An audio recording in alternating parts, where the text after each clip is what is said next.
Good morning. Today is January 8th, 2023.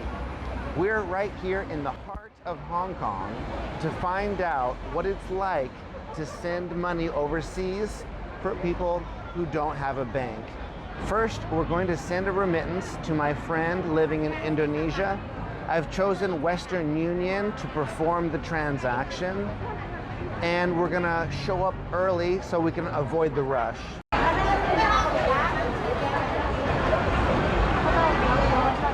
After squeezing through massive crowds of migrant workers, we found a few remittance locations. Western Union is over 170 years old, and with that, much experience in this field. I expect it to be efficient and competitive compared with the dozens of other remittance providers who are basically doing the same thing. I need to send money. You want to send money? In Indonesia. You must use the ID card Hong Kong. Hong Kong ID? Yes, I have. I say if I send 100 Hong Kong dollar to Indonesia, how much will fees be? Correct. You send to bank or send to Send to location, no bank, no bank. 28. You charge. So $28, 28 Hong Kong dollars to send 100. So it's like 28%.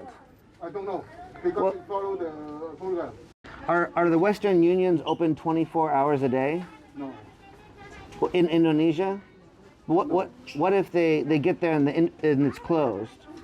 I don't know. In Indonesia, I don't know. You have to wait till the next day? Maybe the open working time.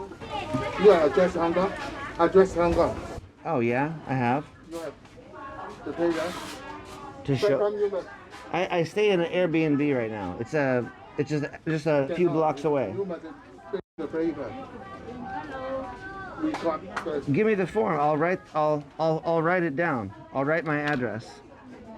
Cannot. You must bring the paper first. You must What paper? address. My address is an Airbnb.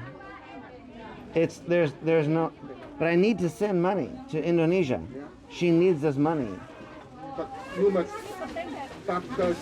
I gave you my address. I gave you my Hong Kong ID and my passport. Cannot. If I need proof of address, how do domestic helpers Them is send? contract. But they live with You have their a contract. their contracts. So if I have a contract for my work, will that be okay? I'm at the office first. I don't know. Is there any other way? This was really frustrating. So I found other Western Unions in the neighborhood, but they had horrible customer reviews. You can pause the video here if you want to read the negative experiences, but even the positive reviews told the full story. I walked across Causeway Bay and was reminded why this cause is so important. There is no one person's life that is worth more than the lives I saw on the streets. And migrant workers are the backbone of Hong Kong's economy.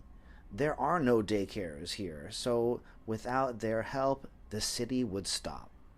I found another Western Union just a block away. After waiting, it was my turn.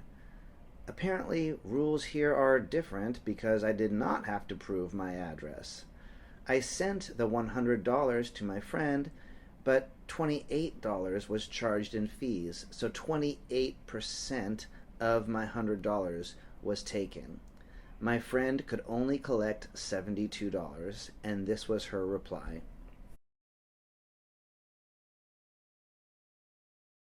But for those who don't have a bank, it's much more difficult. And I think their story goes untold. So that's what we're here to do. We're here to find out the stories of the people who have to send money the old-fashioned way. Right? This is an old, archaic system that's been around for decades and decades, and with really little renewal. And I think there's just no money in it, right?